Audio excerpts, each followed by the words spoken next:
So this is why starting a business as a farmer or rancher is so hard. I bet you already know what I'm going to say.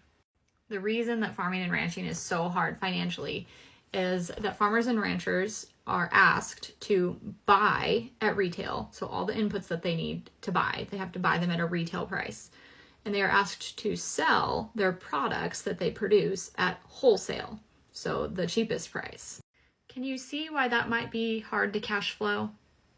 Now, this is not new information. This is basically how it's been since the beginning of time.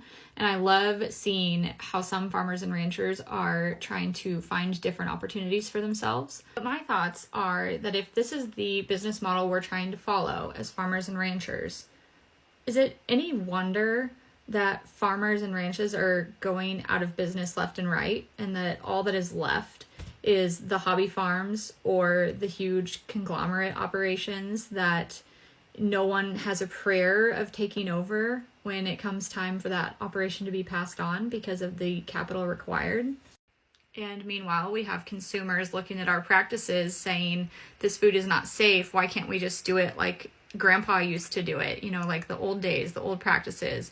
Why can't we do that? For one, we have a lot more people to feed. And food security is a real issue everywhere at this point.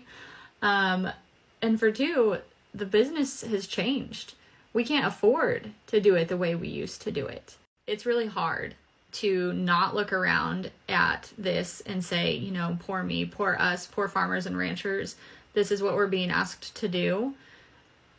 But if we want to continue to have the opportunity to live this lifestyle and make this our livelihood, we have to find new ways. We cannot rely on the methods that we've always used to get by, to scrape by.